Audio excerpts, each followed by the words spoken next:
সম্মানিত উপস্থিতি, আমরা ধারাবাহিকভাবে একটা বিষয় আলোচনা করছি, তা হলো মদ এবং মাদক সম্বন্ধে।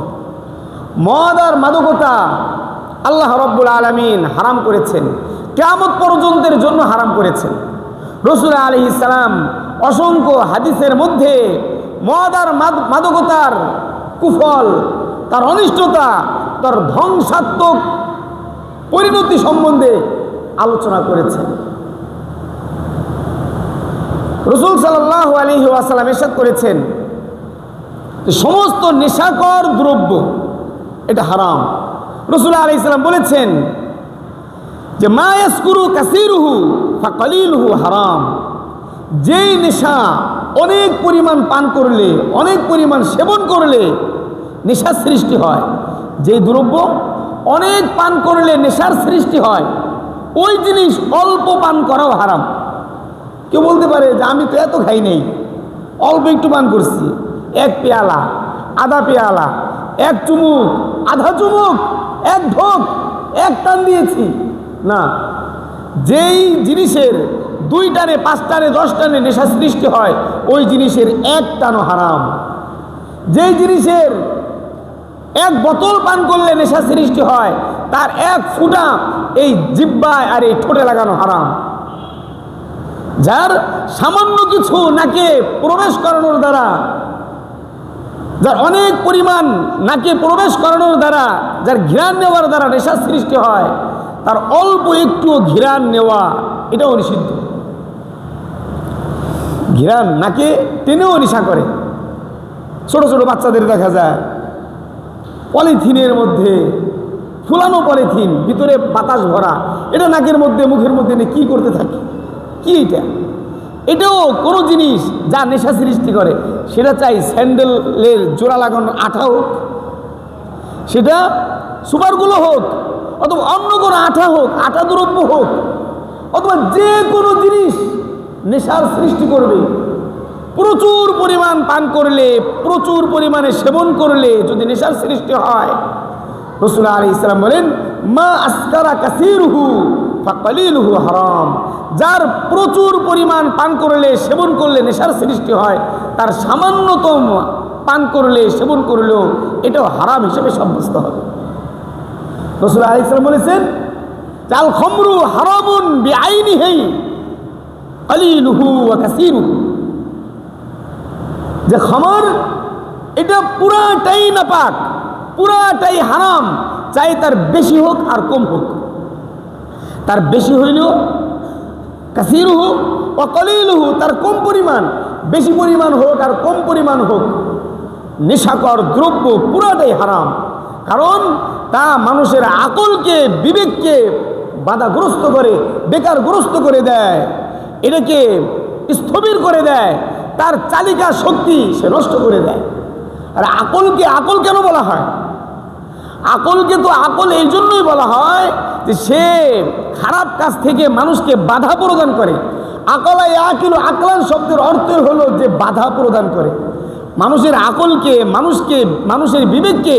এই জন্যই আকল বলা হয় যে সে অশালীন কাজ, অসামাজিক কাজ, অসৌজন্যমূলক কাজ তার কাছে নিষিদ্ধ মনে হয়, খারাপ মনে হয়। সুস্থ আকল সম্পন্ন একজন ব্যক্তি, সুস্থ বিবেক সম্পন্ন ব্যক্তি, সে কখনোই অসামাজিক কাজ করতে পারে না, অশালীন কোনো কাজ করতে পারে না, কারণ তার আকল রয়েছে, সুস্থ বিবেক, অর্থাৎ সালিমুত তবা। যার তবিয়ত সুস্থ, সে কখনো এই সমস্ত অশালীন কোনো কার্যকলাপে লিপ্ত হতে পারে না। কিন্তু মদ আর মাদক মানুষের সেই গুরুত্বপূর্ণ জিনিসকে নষ্ট করে দেয়। আকলের কত মূল্য!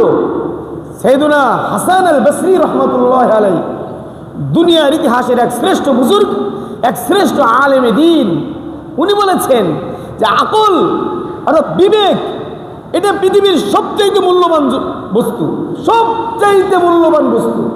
যদি আকল বাজারে কিনতে পাওয়া যাইত, যদি আকল এটা কোনো পণ্য হতো যে বাজারে কিনতে পাওয়া যায়, তাহলে মানুষ তার জীবনের সমস্ত সম্পদে আকল ক্রয়ের পিছনে ব্যয় করে দিত। কারণ প্রত্যেক ব্যক্তি চায় আমি সবচেয়ে মেধাবী হই, সবচেয়ে জ্ঞানী হই। কারণ মেধা আল্লাহ রাব্বুল আলামিনের এক অসীম দান, এমন এক দান। এই মেধার বিকাশ যখন হয়, তার মেধার বিকাশ যখন হবে, তখন সারা দুনিয়া অবাক নেত্রে তার দিকে তাকিয়ে থাকবে। কারণ দুনিয়াতে যাকে মানুষ চিনে, যারা ফেমাস হয়েছে, যারা দুনিয়াতে সুপ্রসিদ্ধ হয়েছে, আকলের কারণে হয়েছে। কারণ আকল যদি সুস্থ থাকে, পরিচ্ছন্ন থাকে, আকল যদি অত্যন্ত চৌকুশ হয়, চৌকান্না হয়, তাহলে ওই আকলওয়ালা ব্যক্তি, ওই বিবেকবান ব্যক্তি অবশ্যই দুনিয়াতে এমন কীর্তিময় জিন্দিগি সে রেখে যাবে যে 1000 বছর যাবৎ মানুষ তাকে স্মরণ করতে থাকবে। আরে আকলকে নষ্ট করে দেয় এই মদ আর মাদকতায়। মদ আর মাদক মানুষের আকলকে নষ্ট করে। এই জন্য রাসূল আলাইহিস সালাম এক হাদিসের মধ্যে ইরশাদ করেছেন যে এই মাদকতা, আল খামর জিমাউন লিল ইসম, সমস্ত অন্যায় অনাচারের চাবিকাঠি হলো মদ আর মাদকতা। কারণ মানুষের আকল যখন নষ্ট হয়ে যায়, তখন তো সে কি করে তার হিতাহিত জ্ঞান থাকে না। মানুষ বলে পাগলে কি না কয় আর ছাগলে কি না খায়। ছাগলে যা ইচ্ছে তাই খেতে পারে, আর পাগল সে কি বলছে সে তো জানে না, সে তো হিতাহিত জ্ঞান হারিয়ে ফেলেছে। তো মদ আর মাদকতায় যারা আসক্ত হয়ে যায়, নাউজুবিল্লাহ, তারা তো পাগলও হয়ে যায়। তাদের আকল বিকারগ্রস্ত হয়ে যায়, তারা বেআকল হয়ে যায়, বিবেকহীন হয়ে যায়। আর বিবেকহীন মানুষ কি করবে না করবে সে কিছুই বুঝে না। কারণ তার কাছে তো সবাই সমান। মা আর মেয়ে তার কাছে কোনো পার্থক্য নেই। তার কাছে স্ত্রী আর মেয়ের কোনো পার্থক্য থাকে না। সে তো সবার সাথে যা ইচ্ছা নাউজুবিল্লাহ সে ব্যবহার করতে পারে। সে মায়ের সাথে ওই আচরণ করে যা তার স্ত্রীর সাথে করতে চায়, স্ত্রীর সাথে করে। মেয়ের সাথে ওই আচরণ করে, বাবার সাথে ওই আচরণ করে যা সে বন্ধুর সাথে করে। এই জন্য মদ আর মাদকতা মানুষের আকলকে নষ্ট করে দেয়, আকলকে নষ্ট করে দেয়। রাসূল আলাইহিস সালাম বলেছেন, আল খামর জিমাউন লিল ইসম, সমস্ত গুনাহের মূল আর চাবিকাঠি হলো এই মদ আর মাদকতা। হাদিসে পাকের মধ্যে রাসূল আলাইহিস সালাম এক ঘটনা বর্ণনা করেছেন। রাসূল আলাইহিস সালাম বলেন, বনি ইসরাইলে এক ব্যক্তি ছিলেন খুব ইবাদত গুজার, আবেদ, অনেক ইবাদত বন্দেগী করতেন। জনগণের মধ্যে লোকালয়ে ইবাদত বন্দেগী করতে এক পর্যায়ে দেখলেন যে লোকালয়ের মধ্যে ইবাদত বন্দেগী করতে গেলে অনেক বাধা বিপত্তি আসে, অনেক কার্যক্রমে জড়িয়ে পড়তে হয়। তো আমি এর থেকে নির্জনে, একাকী, নিভৃতে আমি ইবাদত বন্দেগী করতে চাই। তো উনি জঙ্গলে চলে গিয়েছেন, কোনো নির্জনে নিভৃতে ইবাদত বন্দেগী করবেন। তো ইবাদত করছেন, আল্লাহ রাব্বুল আলামিন চাইলেন তাকে পরীক্ষা নিতে। আল্লাহ রাব্বুল আলামিন তাকে পরীক্ষা নিতে চেয়েছেন। এক মহিলাকে তার পিছনে লাগাই দিয়েছেন। মহিলা এক খাদেমা পাঠাইছেন তার কাছে। খাদেমা পাঠিয়ে তার কাছে সংবাদ পাঠিয়েছেন যে ওই হুজুরকে, ওই আবেদকে, ওই ইবাদত গুজারকে আমার বাড়িতে দাওয়াত করে নিয়ে আসবা। বলবা যে সেখানে গুরুত্বপূর্ণ কোনো বিষয়, গুরুত্বপূর্ণ কোনো কাজ আছে। অনেক পীড়াপিড়িতে উনি এসেছেন। আসার পরে মহিলা ওনার সামনে 3টা জিনিস পেশ করেছেন। বলছেন যে আপনার ইবাদতের কথা চতুর্দিকে ছড়িয়ে পড়েছে, আপনার বুজুর্গি ইত্যাদি সকলেই জানে শুনে আমি আপনাকে পরীক্ষা নিতে চাই। ওনার সামনে মদ পেশ করেছে, যে এই যে 1 বোতল মদ আছে, আর একটা ছোট শিশু বাচ্চা, কোনো বর্ণনায় শিশু বাচ্চা, কেউ বলেছেন না একজন যুবক, আর হলো সে বলছে আর নিজে আমি উপস্থিত। এই 3টা জিনিসের যে কোনো একটা জিনিস আপনাকে বেছে নিতে হবে। হয়তো আপনি মদ পান করবেন, নতুবা এই যুবককে হত্যা করবেন, অন্যথায় আপনি আমার সাথে ব্যভিচারে লিপ্ত হবেন। এই 3টার যে কোনো একটা আপনাকে করতে হবে। যদি এই 3টার যে কোনো একটা না করেন, তাহলে আমি চিৎকার করে মানুষকে জানিয়ে দিব যে আপনি আমার সাথে শ্লীলতা হানি করার জন্য আমার ঘরে উপস্থিত হয়েছে, ব্ল্যাকমেল করেছে। এই 3 কাজের যে কোনো এক কাজের তাকে এখতিয়ার দেওয়া হয়েছে, যে কোনো একটা আপনি গ্রহণ করবেন। তখন ওই লোক ভাবলেন যে অন্য 2 অন্যায়, ব্যভিচার করা তো মহাপাপ। আল্লাহ বলেছেন লা তাকরাবুজ জিনা ইন্নাহু কানা ফাহিশা ওয়াসাআ সাবিলা, কতই না নিকৃষ্ট, খবরদার তার ধারে কাছে যেও না। আরেকটা হলো হত্যা করা, কাউকে বিনা অপরাধে হত্যা করাও তো মহাপাপ, কাউকে তো হত্যা করা যাবে না। তাহলে এখন রইল শুধু মদ পান করা। মদ পান করলে আর কি হবে, মদ পান করবো চলে যাব। রাসূলুল্লাহ আলাইহিস সালাম ইরশাদ করেছেন, ওই বুজুর্গ মদ পান করেছেন, মদ পান করার পরে পাশে যখন ছুরি দেখেছেন মাতাল হয়ে ওই যুবককে বা ওই বাচ্চাকে হত্যা করেছে, নাউজুবিল্লাহ ওই মহিলার সাথেও ব্যভিচারে লিপ্ত হয়েছে। রাসূলুল্লাহ আলাইহিস সালাম বলেন, আল খামর জিমাউন লিল ইসম, সমস্ত অন্যায় অনাচারের মূল হলো মদ আর মাদকতা।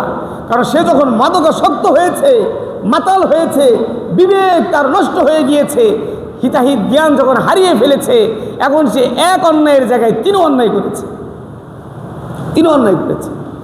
এই জন্য মদ আর মাদকতার থেকে বেঁচে থাকা এটা সকলের জন্য অত্যন্ত অত্যাবশ্যকীয় বিষয়, জরুরি বিষয়। মদ আর মাদকতা থেকে বেঁচে থাকা প্রত্যেক ব্যক্তির জন্য, সে যেই সমাজেই থাকুক, যেই পরিবেশেই থাকুক, সে যে কেউ হোক না কেন, তাকে মদ আর মাদকতা থেকে বেঁচে থাকতে হবে। মদ মানুষের দিন দুনিয়ার পুরাটাই নষ্ট করে দেয়, তার শারীরিক, তার মানসিক সহ তার উখরবি চিন্তা চেতনা, তার আখিরাতের সফলতার কামিয়াবির পথে সবচেয়ে বড় বাধা হয়ে দাঁড়ায় মদ আর মাদকতা। তার আখিরাতের কোনো উন্নতি, তার সফলতা অর্জন হয় না। কারণ আল্লাহ রাব্বুল আলামিন নিজেই তো বলেছেন এটা মিন আমালিশ শাইতান, শয়তানের কাজ। তো শয়তানের কাজের মাধ্যমে তো কেউ আখিরাতকে সাফল্যমণ্ডিত করতে পারে না। মদে যারা আসক্ত হয়ে যায় তাদের আখিরাত নষ্ট হয়ে যায়। আল্লাহ রাব্বুল আলামিন বলেছেন যে ইন্নামা ইউরিদু শাইতানু আইয়ুকিআ বাইনাকুমুল আদাওয়াতা ওয়াল বাগদা ফিল খামরি ওয়াল মাইসির ওয়া ইয়াসুদ্দাকুম আন যিকরিল্লাহ ওয়া আনিস সালাহ। মদ আর মাদকতায় লিপ্ত করে, জুয়ায় লিপ্ত করে শয়তান মানুষের মধ্যে পারস্পরিক দ্বন্দ্ব, কলহ, বিবাদ বিসম্বাদ সৃষ্টি করে দেয়, ঝগড়া দ্বন্দ্ব সৃষ্টি করে দেয়, মানুষের মধ্যে হিংসা বিদ্বেষের এক ছড়াছড়ি সৃষ্টি হয় মদ আর মাদকতার কারণে, নেশার কারণে। আল্লাহ বলেন ওয়া ইয়াসুদ্দাকুম আন যিকরিল্লাহ, আল্লাহর জিকির থেকে মানুষকে সে বাধা দিয়ে দেয়। আল্লাহর জিকির থেকে, আল্লাহর স্মরণ থেকে গাফেল হয়ে যায় মদ্যপ ব্যক্তি, মাদকাসক্ত ব্যক্তি। যে মাদকাসক্ত হয় সে আল্লাহর জিকির থেকে, আল্লাহর স্মরণ থেকে গাফেল হয়ে যায়। আনিস সালাহ, শরীয়তের অন্যতম গুরুত্বপূর্ণ এক বিধান হলো নামাজ আদায় করা। নামাজ আদায় করা, সে নামাজ থেকে গাফেল করে দেয় শয়তান। মদ আর মাদকতায় আসক্ত করে মানুষকে মদ আর মাদকতায় আসক্ত করে শয়তান মানুষকে আল্লাহর জিকির থেকে, শরীয়তের সবচেয়ে গুরুত্বপূর্ণ বিধান নামাজ থেকে মানুষকে গাফেল করে দেয়। সে নামাজ আদায় করে না, কোনো মদ্যপ নামাজ আদায় করে না। আরে মদ পান করা অবস্থায়, মাতাল অবস্থায় তো নামাজে আসাই নিষেধ। মদ্যপ নামাজে আসে না, কারণ সে যখন মাদকাসক্ত থাকে, যখন সে মাতাল থাকে, তখন তো তার জন্য মসজিদে আসা নিষেধ। কোরআনে পাকের মধ্যে আল্লাহ রাব্বুল আলামিন ইরশাদ করেছেন, ইয়া আইয়ুহাল্লাযীনা আমানু, হে ঈমানওয়ালারা, লা তাকরাবুস সালাহ ওয়া আনতুম সুকারা হাত্তা তা'লামু মা তাকুলুন।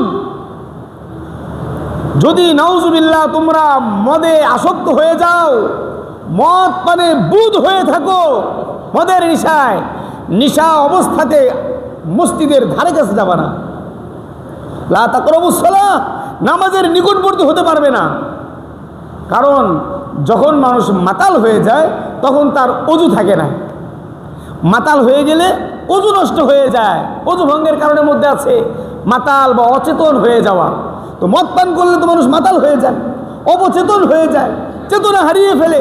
তো যার চেতনা নেই তার অজু নেই, আর যার অজু নেই তার নামাজ নেই। এই জন্য আল্লাহ রাব্বুল আলামিন বলেছেন, খবরদার মদ্যপ অবস্থাতে, মাতাল অবস্থাতে মসজিদে তো আসবাই না, ধারে কাছে আসবা না। লা তাকরাবু, নিকটবর্তী হবে না সালাত নামাজের। ওয়া আনতুম সুকারা, যতক্ষণ তোমরা মদে মাতাল থাকো। হ্যাঁ, মদে মাতালতা যখন দূর হয়ে যাবে, হাত্তা তা'লামু মা তাকুলুন, তোমরা কি বলছো এটা যদি বুঝতে পারো যে আমি যা বলছি বুঝে শুনেই বলছি, তাহলে বোঝা যাবে তোমার মাতলামি দূর হয়ে গেছে। মাতলামি দূর হওয়ার আগ পর্যন্ত নামাজের নিকটবর্তী হবে না। এই জন্য মদ অত্যন্ত নিকৃষ্ট বিষয়, যা আল্লাহ রাব্বুল আলামিন রিজসুন বলেছে। না, এটা নাপাক বস্তু, হারাম বস্তু। নাপাক এবং হারাম এবং মিনা আমালি শয়তান, শয়তানি কারসাজি। এই শয়তানি কারসাজি থেকে বাঁচতে হবে। অদম্য স্পৃহা প্রয়োজন, অদম্য স্পৃহা, এক সীমাহীন চেতনা এখানে কাজ করতে হবে। অর্থাৎ এক প্রতিজ্ঞাবদ্ধ হতে হবে যে আমি মদ পান করব না। আমার জান যদি বের হয়ে যায়, যাক, আমার জীবন যদি বের হয়ে যায়, আমার জীবন বের হয়ে যাবে, তবু আমি মদের বোতলে আমার ঠোঁট লাগাবো না। আমি মদের নেশায় বুঁদ হব না। মদের এক ফুটাও আমি আমার ঠোঁটে লাগাবো না, জিহ্বায় স্বাদ আস্বাদন করব না। এমন এক অদম্য আগ্রহ, এক স্পৃহা নিজের মধ্যে আনতে হবে, তাহলে মদ থেকে বাঁচা যদি সম্ভব হয়।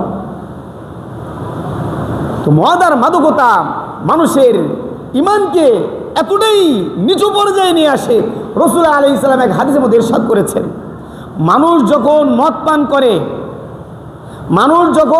পান করে এই মাতাল অবস্থায় তার ঈমান হারা হয়ে যায়।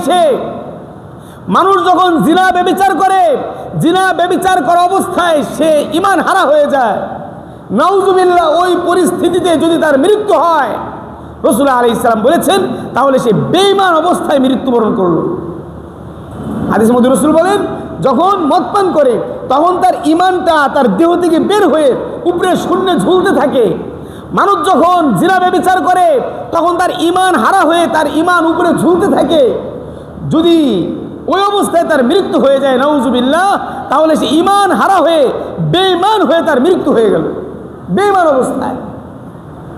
রাসূল আলাইহিস সালাম বলেছেন, যে ব্যক্তি মদ পান করবে, একবার যদি কেউ মদ পান করে 40 দিন পর্যন্ত তার নামাজ কবুল হবে না। যদি সে তওবা করে, আল্লাহ মাফ করে দিবেন। আবার যদি পান করে 40 দিন পর্যন্ত আবার তার ইবাদত কবুল হবে না। আবার যদি তওবা করে, আল্লাহ মাফ করে দিবেন। আবার যদি পান করে 40 দিন পর্যন্ত তার ইবাদত বন্দেগী কবুল হবে না। রাসূল আলাইহিস সালাম বলেন, 3 বার পান করার পরে তওবা করেছে, 4th বার যদি আবারও পান করে, রাসূল আলাইহিস সালাম বলেন, তাকে রাদগাতুল খাবাল, অর্থাৎ জাহান্নামী মানুষ যারা থাকবে, এদের শরীর পুড়ে পচে তাদের শরীরের যে অংশ, এই পচা দলিত মথিত এই অংশ তাদেরকে পান করানো হবে। নাউজুবিল্লাহ। যারা মদ পান করবে, মদের নেশায় বুঁদ হয়ে 4th বার 5ম বার যারা মদ পান করবে, রাসূল আলাইহিস সালাম বলেন, তাদের আর তওবা কবুল হবে না। বারবার তাকে ফিরিয়ে দেওয়া হয়েছে। তাহলে কি হবে? তাকে রাদগাতুল খাবাল, ওই নিকৃষ্ট পানীয় থেকে পান করানো হবে। অন্য জায়গায় রাসূল আলাইহিস সালাম বলেছে তিনাতুল খাবাল, তাকে তিনাতুল খাবাল থেকে পান করানো হবে। অর্থাৎ ওই নিকৃষ্ট পুজ দলিত মথিত ওই শরীর, পচা শরীর থেকে পান করানো হবে। অন্য জায়গায় রাসূল সাল্লাল্লাহু আলাইহি ওয়াসাল্লাম অন্য শব্দ উল্লেখ করেছেন। তো ভাই, মদ অত্যন্ত নিকৃষ্ট বস্তু। যুগ যুগান্তরে যা হারাম ছিল, কিয়ামত পর্যন্ত রাসূল আলাইহিস সালাম হারাম করে দিয়েছেন। শরীয়তের মধ্যে মদ পান করার কোনো সুযোগ নেই, মদ পান করার কোনো সুযোগ নেই। পুরো সমাজকে স্থবির করে দেয়, পুরা মানবের চালিকা শক্তিকে ধ্বংস করে দেয় মদ আর মাদকতায়। শারীরিকভাবে যেই পরিমাণ ক্ষতিগ্রস্ত হয়েছে, শারীরিকভাবে বলে মদ নিষিদ্ধ হওয়ার প্রায় 5টা অন্যতম বড় বড় কারণ। একটা হলো তার শরীর ক্ষতিগ্রস্ত হয়, তার মন আর মস্তিষ্ক ক্ষতিগ্রস্ত হয়, তার দিন আখিরাত ক্ষতিগ্রস্ত হয়, তার ইজ্জত সম্মান ক্ষতিগ্রস্ত হয়, তার সম্পদ ক্ষতিগ্রস্ত হয়, সম্পদ নষ্ট হতে থাকে। মদে আসক্ত ব্যক্তি সম্পদ নিঃশেষ করে দেয়। মদে আসক্ত ব্যক্তির ইজ্জত সম্মান বলতে কিছুই থাকে না। মদে আসক্ত ব্যক্তির ঈমান আমল নষ্ট হয়ে যায়। মদে আসক্ত ব্যক্তির ইজ্জত সম্মান, তার মাল আসবাব, তার শরীরটা নষ্ট হয়ে যায়। এই সমস্ত কারণে মদ আর মাদকতা থেকে বেঁচে থাকা প্রত্যেকের জন্য আবশ্যক, প্রত্যেকের জন্য। মদ পান করার, মাদকের বস্তু পান করার, সেবন করার বিভিন্ন ধরনের কাইফিয়াত, বিভিন্ন ধরনের উপায় উপকরণ রয়েছে। মদ আর মাদক সেবনের বিভিন্ন ধরনের উপকরণ রয়েছে। ওই সমস্ত উপকরণের মাধ্যমে কোনোটা জ্বালিয়ে পুড়িয়ে এরপরে পান করে, কোনোটা সরাসরি নেশা করে পান করার মাধ্যমে, কোনোটার ধোঁয়া গ্রহণ করে। অর্থাৎ বিভিন্নভাবে যারা মদ আর মাদকতায় আসক্ত রয়েছে তাদের কারণে সমাজে অশান্তি, পরিবারে অশান্তি, দেশের মধ্যে অরাজকতা, অশান্তি, সারা দুনিয়ার মধ্যে এক বিশৃঙ্খলা, এক ভয়াবহতা বিরাজ করে মদ আর মাদকতার কারণে। এই জন্য ভাই, মদ আর মাদকতা থেকে, মদ থেকে, মাদকের বস্তু থেকে, চাই সেটা যে নামেই হোক, যত অল্প হোক আর বিস্তর হোক, সমস্ত প্রকার মদ আর মাদকতা থেকে নিজে বেঁচে থাকি, নিজের পরিবেশ পরিস্থিতিকে রক্ষা করার জন্য এখানে উদ্যোগী হই, ভূমিকা পালন করি। নিজের যারা পরিচিত জন আছে, নিজের অধীনস্থ যারা আছেন, তাদেরকে মদ আর মাদকতা থেকে বাধা প্রদান করি। নিজের সামাজিক ব্যবস্থাপনাকে চমৎকার করার জন্য, সুস্থ রাখার জন্য ভূমিকা পালন করি। সামাজিকভাবে এক বন্ধন গড়ে তুলি, যেন মদ আর মাদকতার বিরুদ্ধে কোনো ভূমিকা পালন করা যায়। মদ আর মাদকতার বিরুদ্ধে ভূমিকা পালন করার জন্য সামাজিকভাবে ঐক্যবদ্ধ হয়ে মদ আর মাদকতার বিরুদ্ধে রুখে দাঁড়াই। সামাজিকভাবে প্রয়োজনে তাদেরকে, নাউজুবিল্লাহ, বরং যারা বোদ্ধাজন তারা বলেন প্রয়োজনে তাদেরকে বয়কট করো, তাদেরকে বয়কট করো। সন্তান যদি কোনো অন্যায় অনাচার করে, বাবা মা খাবার বন্ধ করে দেয়। তো মদ আর মাদকতায় যারা আসক্ত থাকে, সামাজিকভাবে যদি তাদের উপরে, তাদেরকে সৎ পথে ফিরিয়ে আনার জন্য বাহ্যিকভাবে যদি তাদের উপরে কঠোরতা আরোপ করা হয়, দেখা যাবে এক পর্যায়ে তারা ফেরত আসতে বাধ্য হবে। কারণ তাদেরকে সমাজে কেউ গ্রহণ করছে না, তারা সালাম দিলে সালামের জবাব দিচ্ছে না, তারা মানুষের সাথে মিশতে চাইলে মানুষ তাদের প্রতি অনীহা প্রদর্শন করছে। অর্থাৎ তাদেরকে সমাজ অনেকটাই, তাদের থেকে সমাজ এবং সমাজের লোকেরা অনীহা পোষণ করার কারণে, তাদের প্রতি অবজ্ঞা পোষণ করার কারণে মানসিকভাবে তাদের প্রতি একটা আঘাত সৃষ্টি করা, যেন তারা সত্যের পথে ফেরত আসে, যেন তারা হকের দিকে ফেরত আসে, মাদকের আসক্তি থেকে যেন তারা বেঁচে থাকে, ফেরত আসে। এই জন্য এক চাপ প্রয়োগ করে হলেও সামাজিকভাবে তাদেরকে মদ আর মাদকতা থেকে বিরত রাখার জন্য ভূমিকা পালন করা চাই। আল্লাহ রাব্বুল আলামিন আমাদেরকে মদ আর মাদকতা থেকে, যে কোনো ধরনের বেহায়াপনা, বেলাল্লাপনা থেকে, এই অশ্লীলতা থেকে নিজের জীবনকে রক্ষা করে, নিজের সম্পদকে, নিজের ইজ্জত আবরুকে, নিজের পরিবেশ পরিস্থিতিকে, নিজের পরিবারের লোকদেরকে বিপদে না ফেলি, সমাজের লোকদেরকে বিপর্যয়ের সম্মুখীন না করি, দেশের বোঝা না হই, এইভাবে যদি নিজের জীবনকে মাদকতার থেকে মুক্ত রাখতে পারি, আল্লাহ রাব্বুল আলামিন এক চমৎকার সমাজ ব্যবস্থা আমাদেরকে দান করবেন, যেখানে মানুষের মধ্যে সুখ স্বাচ্ছন্দ্য, মানুষের মধ্যে এক মেলবন্ধন, এক ভ্রাতৃত্বের সম্পর্ক সৃষ্টি হবে, পরস্পরের ভালোবাসা, পরস্পরের সহযোগিতা, সহানুভূতি, সহমর্মিতা পয়দা হবে।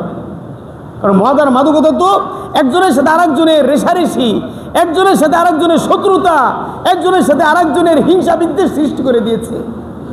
আর মদ আর মাদকতার থেকে যদি বেঁচে থাকতে পারে, তাহলে দেখা যাবে এর দ্বারা হাজারো উপকার আল্লাহ রাব্বুল আলামিন জিন্দেগিতে দান করবেন। ইজ্জত সম্মান বৃদ্ধি করবেন, শরীরকে সুস্থ রাখবেন, সবল রাখবেন, এরপরে তার সম্পদ হেফাজত হবে, তার মন ভালো থাকবে, তার আখিরাত সুন্দর হবে। আল্লাহ রাব্বুল আলামিন আমাদের প্রত্যেককে মদ আর মাদকতা থেকে, যে কোনো ধরনের নেশা থেকে, নেশার বস্তু থেকে পরিপূর্ণভাবে পরহেজ করার, বেঁচে থাকার তৌফিক দান করেন, কবুল করেন। যেই কথাগুলি বলা হলো, আল্লাহ রাব্বুল আলামিন আমল করার তৌফিক দান করেন, দিন দুনিয়ার সফলতার কামিয়াবি নসিব করেন।